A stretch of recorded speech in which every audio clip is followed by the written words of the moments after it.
Bonjour à toutes et à tous. Alors aujourd'hui, je vais vous proposer l'exercice 2 du sujet 3, en fait le sujet 2 de ce cours d'Amérique du Nord qui porte sur la géométrie dans l'espace avec des affirmations. Dans le descriptif de la vidéo, vous trouvez un énoncé corrigé en format PDF, mais dans la vidéo, je vais faire parfois quelques compléments ou parfois je donne d'autres explications.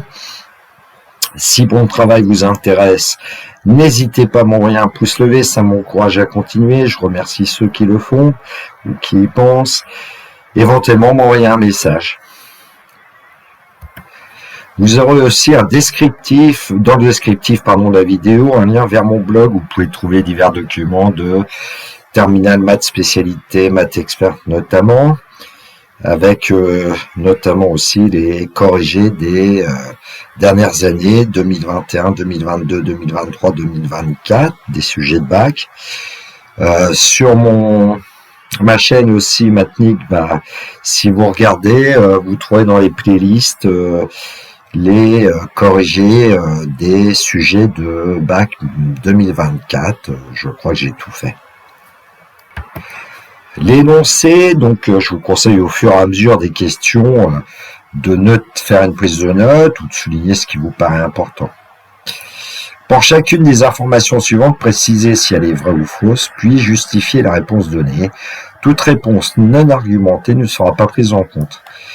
Alors, point O, vecteur I, vecteur J, vecteur K est un repère d'espace. On considère la droite D qui a pour représentation paramétrique x égale 3 moins t, y égale moins 2 plus 3t, z égale 1 plus 4t, t appartenant à R. Et le plan P qui a pour équation cartésienne 2x moins 3y plus z moins 6 égale 0. Question 1, affirmation, la droite D' qui a pour représentation paramétrique x égale 2 plus 2t, y égale 4 moins 6t, z égale 9 moins 8t, t appartenant à R, est parallèle à la droite D. Question 2, on admet que les points A, B, C ne sont pas alignés, sachant que le point A a pour coordonnée moins 2, 3, 1, le point B a pour coordonnée 1, 3, moins 4, et le point C a pour coordonnée 6, 3, 9. Affirmation, la droite D est orthogonale au plan défini par les points A, B et C. Question 3, affirmation, la droite D est séquente avec la droite delta, qui a pour représentation paramétrique x égale moins 4 plus 2t', y égale 1 moins 6t', z égale 2 plus t', t' appartenant à grand R. Question 4, l'affirmation, le point F de coordonnée moins 3, 3 est le proche orthogonal du point E de coordonnée moins 5, 0, 2 sur le plan P. Question 5, l'affirmation, il existe exactement une valeur du paramètre réel A, tel que le plan P' d'équation moins 3x plus y moins a carré z plus 3 égale 0 soit parallèle à la droite D. Bien évidemment, l'idéal, c'est de prendre feuille, stylo et de chercher ces questions. La correction pour moi dans quelques instants. L'affirmation 1, la droite D' qui a pour représentation paramétrique x égale 2 plus 2t, y égale 4 moins 6t, z égale 9 moins 8t, t appartenant à grand R, est parallèle à la droite D. Alors je vous ai réécrit la représentation paramétrique de la droite D qui était donnée. Alors en fait, on a mis le même paramètre dans l'énoncé pour les deux droites. Bon, ça pourrait être un petit peu gênant si vous aviez à chercher par exemple l'intersection des droites D et D', il vaudrait mieux changer de paramètre. Bon, ici on va pas en avoir besoin vraiment.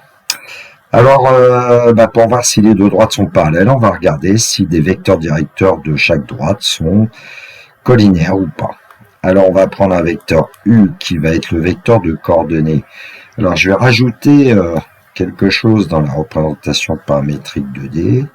Le coefficient devant T, ici c'est moins 1, donc U de coordonnées moins 1. Ensuite, on a le nombre 3. Donc, en fait, 3. Et puis, on a comme coefficient devant T dans l'expression de Z, 4.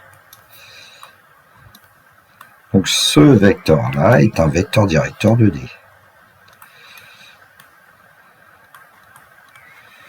Directeur de la droite T.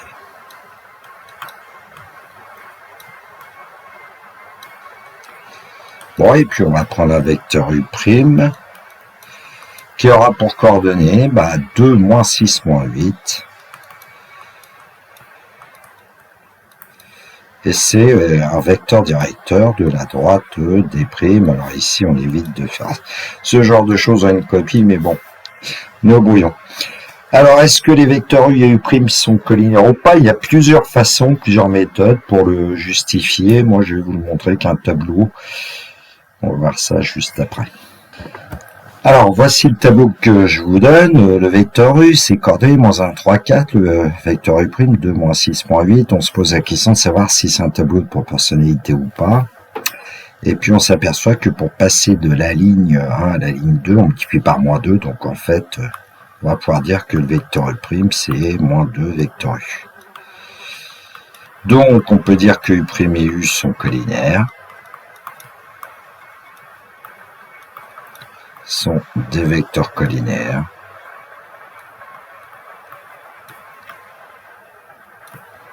Ce qui nous permet d'affirmer que les droites D' et D sont parallèles. Et donc, quand on relie l'affirmation, la droite D' est-elle parallèle à la droite D? C'est vrai, donc on va pouvoir dire que l'affirmation que je vais appeler 1, puisque c'est celle de la question 1, l'affirmation 1 est vraie. Alors la question qui aurait pu être posée, en fait, qui n'a pas été posée, c'est de savoir si les droites D' sont confondues ou strictement parallèles. Alors, on pourrait utiliser les représentations paramétriques des droites D' en changeant le paramètre, par exemple, dans la droite D', l'appeler plutôt T', et puis résoudre un système. Mais ici, je vais vous le faire un petit peu géométriquement. Alors, le complément, la question qu'on peut se poser, c'est est-ce que les droites D' sont strictement parallèles ou pas, en fait. Et puis, je vais considérer un point A', 2, 4, 9, et je vais dire que le point A' appartient à D'. En fait, c'est le point qui correspond au paramètre T égale 0. Il suffit de reprendre la représentation paramétrique de la droite D'. Et puis, la question à se poser, c'est est-ce que ce point A' appartient à D? Si c'est oui, les droites sont confondues. Si c'est non, c'est que les droites sont strictement parallèles. Donc, je vous ai écrit une représentation paramétrique de la droite D. Donc, la question qu'on se pose, c'est est-ce qu'il existe en réalité tel que 3 moins T égale 2 et moins 2 plus 3T égale 4 et 1 plus 4T égale 9. Donc, on a en fait un système de 3 équations avec une seule inconnue T. Alors, on va résoudre chaque équation. Pour la première, on va trouver facilement que T égale 3 moins 2, T égale 1. Pour la deuxième, on va avoir 3T égale 6, donc T égale 2. Et pour la troisième, on va avoir 4T égale 8, c'est-à-dire T égale 2. Alors, on ne peut pas avoir évidemment en même temps T égale 1 et T égale 2, puisque 1 est différent de 2. Ce qui fait que le point A' n'appartient pas à la droite D, donc les droites D et D' sont strictement parallèles. Question 2, on admet que les points A, B et C ne sont pas alignés, avec les coordonnées qui sont indiquées, et l'affirmation c'est la droite D est orthogonale au plan défini par les 3 points ABC, donc la question c'est est-ce que la droite D est orthogonale au plan ABC. Eh bien, on sait par exemple que la droite D est orthogonale au plan ABC. Eh bien, ça va signifier que le vecteur directeur que nous avons donné, U de la droite D, doit être orthogonal à deux vecteurs non collinaires du plan ABC, c'est-à-dire les vecteurs, je vais choisir AB et AC.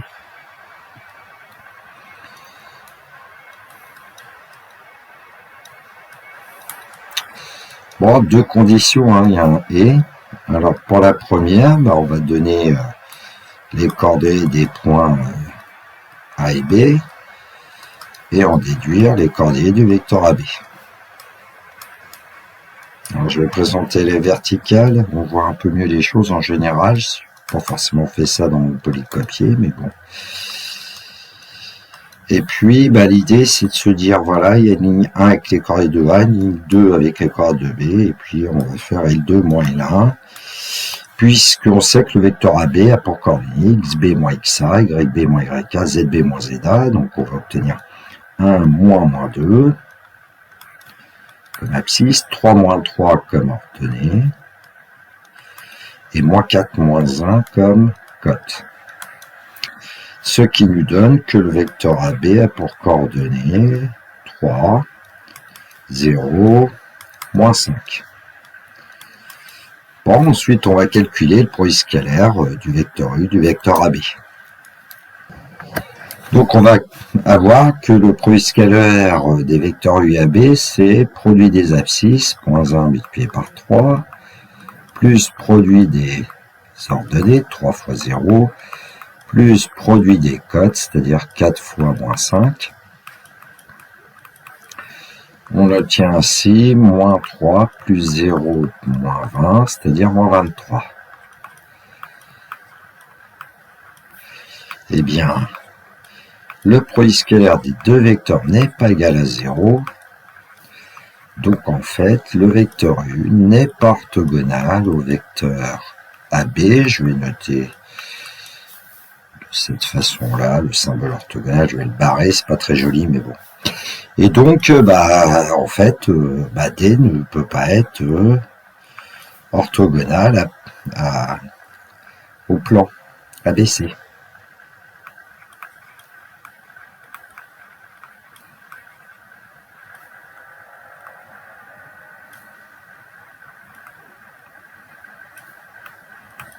Ce qui fait que l'affirmation 2 est fausse.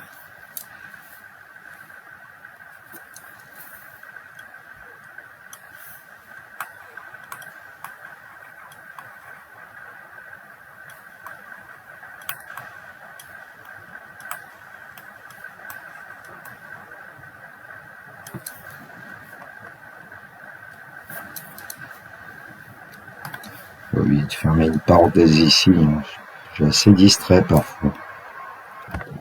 Affirmation de la question 3, la droite D est séquente avec la droite delta qui a pour représentation paramétrique x égale moins 4 plus 2t', y égale 1 moins 6t', z égale 2 plus t'.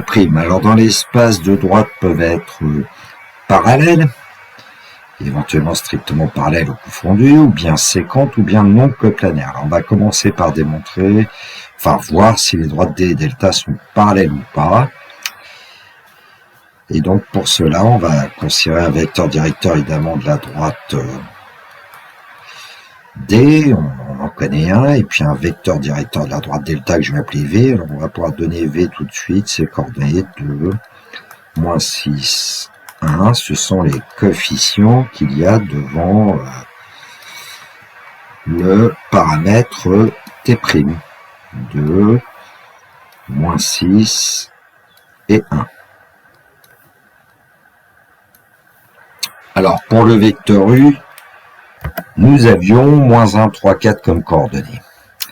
Alors, donc la première question qu'on se pose, ça va être, est-ce que les droites D et delta sont parallèles?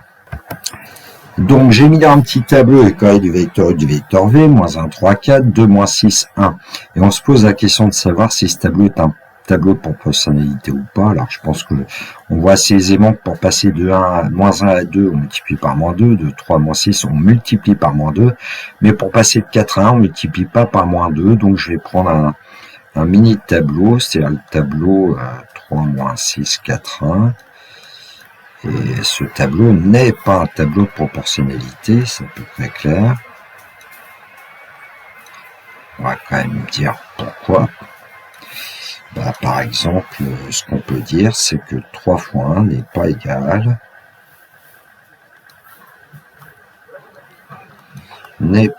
à moins 6 fois 4. 3 ne peut pas être égal à moins 24, donc ça n'est pas un tableau de proportionnalité, le mini tableau, donc le tableau complet ne peut pas l'être non plus. Bon, je vais aller assez vite pour dire que U et V ne sont pas collinaires,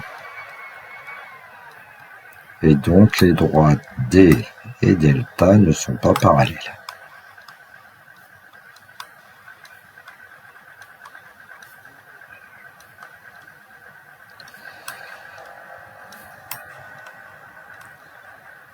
Donc il reste deux possibilités, ou bien D et delta sont séquentes, ou bien ils sont non coplanaires. Alors pour cela, on peut dire un point N de coordonnées x, y, z, il appartient à l'intersection des deux droites, D et delta. Si et seulement si, eh bien x égale 3 moins t égale moins 4 plus 2t' d'après les représentations paramétriques de d et delta, y égale moins 2 plus 3t égale 1 moins 6t' et z égale 1 plus 4t égale 2 plus t'. Donc en fait, quand on veut résoudre le système que nous avons, on va pouvoir dire que on va avoir une première équation avec t et t', une deuxième équation avec t et t', et une troisième équation avec t et t'. On va l'écrire maintenant. Essayons par exemple de faire en sorte que t et t', les inconnus, soient placés dans un même membre et les constantes dans l'autre. C'est une façon de faire. Alors moins t, quand on transpose, ça donne t plus 2t', égale, et on transpose moins 4 dans le premier membre, 3 plus 4, ça fait 7. Et pour le deuxième, on va dire que 3t plus 6t' égale 1 moins 2, c'est-à-dire 3. Et pour le dernier, 4t moins t' égale 2 moins 1, c'est-à-dire 1. On a trois équations avec deux inconnus, donc on va essayer de voir un peu ce qui se passe. On pourrait commencer par vouloir résoudre éventuellement les deux premières équations, puis vérifier si la troisième fonctionne avec ces valeurs de t et t' qu'on a obtenues. On va voir qu'ici c'est un peu plus simple, parce qu'en divisant par 3 ici, on va obtenir t plus 2t' égale 1. Et la troisième, je ne vais pas y toucher, 4t moins t' égale 1. Et quand on va regarder en fait la première équation et la deuxième équation, on s'aperçoit qu'on a à chaque fois t plus 2t'. Alors, au départ ça vaut 7 et après ça vaut 1. Mais nous on sait que 7 est différent de 1. Et donc il n'y a pas de solution. Ce qui fait que les droites d et delta ne sont pas séquentes puisque l'intersection est vide. Et donc on va pouvoir dire que d et delta sont non coplanaires.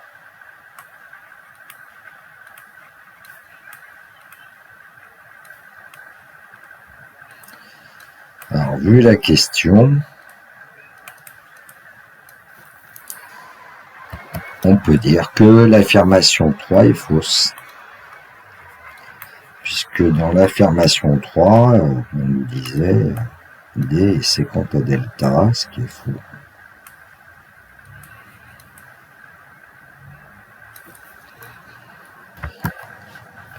Quatrième question, l'affirmation c'est le point F de coordonnées moins 3, moins 3, 3 et le projeté orthogonal du point E, membre de coordonnées moins 5, 0, 2 sur le plan P.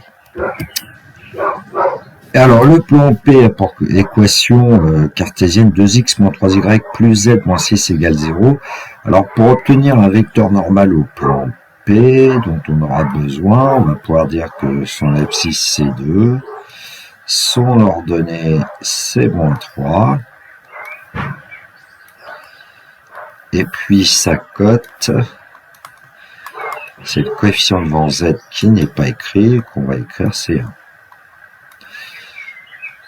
Bon, alors, comment est-ce qu'on peut procéder? Alors, une petite aide avec une figure, une perspective cavalière qui ne correspond pas forcément à ce qui est donné, mais c'est pour avoir une petite idée. Quand vous avez un plan P, vous voulez que le point F soit le projeté orthogonal du point E, donc sur le plan P, donc il faudrait que F appartienne au plan.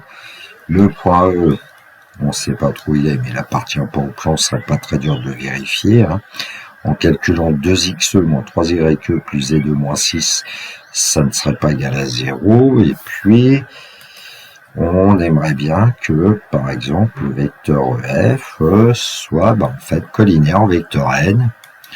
Alors, je ne sais pas s'ils sont ces deux vecteurs, on ne les connaît pas trop, mais enfin, on peut toujours imaginer, voilà, le vecteur n. Bon. Et donc, connaissant le point E et le point F, on va avoir les coordonnées du vecteur EF. Alors, E, moins 5, 0, 2. Le point F, ses coordonnées, moins 3, 3. Et donc, les coordonnées du vecteur EF, coordonnées de F, moins coordonnées de E, si on veut, abscisse de F, moins abscisse de E, moins 3, moins 5. On obtient 2, moins 3, moins 0, on obtient moins 3, et puis 3, moins 2, on l'obtient. Et justement, sur les mêmes coordonnées que celles du vecteur n, il nous suffisait que les vecteurs EF et n soient collinaires. Bon, ça suffit pas encore pour conclure, mais bon, déjà, on a premier point que EF égale n, donc EF et n sont collinaires. Alors, on a encore une chose à vérifier, c'est que le point F appartient bien au plan P ou pas. Donc, on a besoin de calculer 2xf moins 3yf plus zf moins 6. Et puis, on va, cette quantité, on va regarder si elle est égale à 0 ou pas. Donc, ça nous donne 2 fois moins 3, l'abscisse de f, moins 3 fois moins 3, l'ordonnée de f, plus la cote de f qui vaut 3, moins 6. Donc, on obtient moins 6 plus 9, plus 3 moins 6, 12 moins 12, ça fait bien 0. Et donc, f appartient bien au plan P.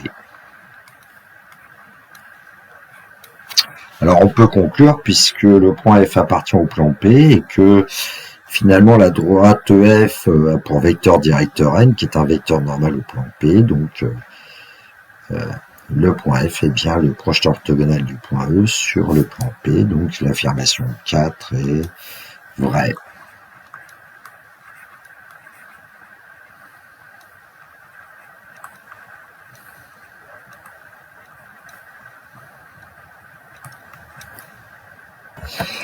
Question 5. L'affirmation, c'est qu'il existe exactement une valeur du paramètre LA tel que le plan P' d'équation moins 3x plus y moins a carré z plus 3 égale 0 soit parallèle à la droite D. Alors, on connaît un vecteur directeur de la droite D, moins 1, 3, 4, et on connaît aussi un vecteur normal du plan P', que j'ai appelé N'. Moins 3, c'est le quotient de x dans l'équation cartésienne, 1, c'est le quotient de y, et moins 1 carré, c'est le quotient de z. Et donc, qu'est-ce qu'on va pouvoir dire? En fait, la droite D sera parallèle au plan P',